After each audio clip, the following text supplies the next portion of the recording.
Hi, I'm Valerie King, reporting for Bath City Beat, and I'm here at the Mount Clemens Public Library, where General Mechenbier recently shared his experience as a member of the United States Air Force. A veteran of Vietnam, he faced 4 years as a prisoner of war. The purpose of being at the Mount Clemens Library today is to really honor veterans, not just those who served in Vietnam, which is my experience, but to recognize those who served ever in the military, whether in combat or in any capacity.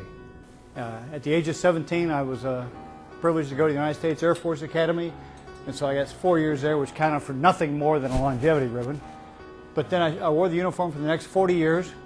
I spent 11 years on active duty, and then the Air Force had this wonderful program where after 11 years of aviation service, you stopped flying. You went off and did something else. Being a prisoner of war it's the fickle finger of fate. You know, there's no special training, there's no peculiar background trait that says this guy will be a, so to say, successful p.o.i. or this guy won't.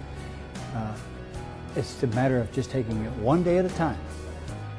And here's the inside of one of the cells. This is a picture I actually took in 2007. A couple concrete slabs, left and right, in a room that is big enough to do that.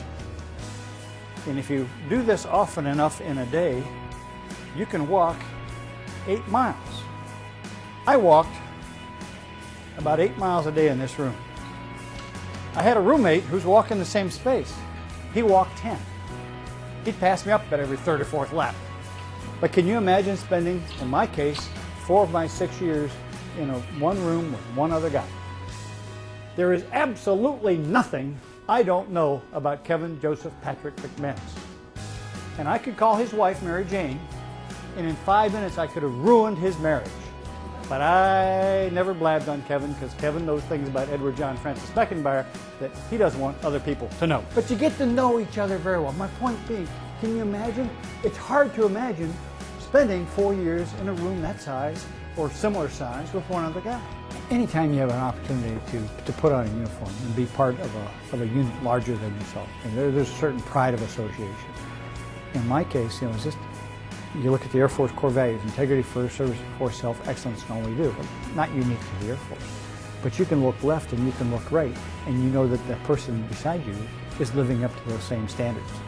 How many of you were Quartermaster Pukes? Who was a lousy, sleazy pay sergeant? Who was a lowly grub mess cook? Who was the world's greatest fighter pilot? Okay. Now look, but now tell me, could I have gone and flown my airplane without the cook? Could I have flown my airplane without the guy to put gas in it or fix it? Could I have done diddle squat without the guy who didn't pay me? Yet on days like today, you sit around here, some of us have obvious things in our lapel, like Doug's got the 105, I got the F4. Some guys have got wristbands, and some of you are wearing hats and things like that. You look around and you're here because you're proud to have been with the person who's either here with you now if you serve together, or you're proud of the continuing association.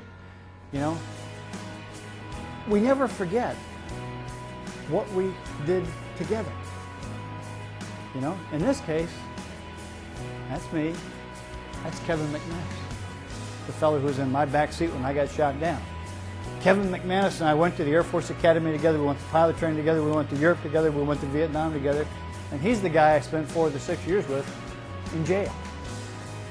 I mean, just imagine the bond that existed between the two of us when he died, and I got the sad duty of doing his eulogy.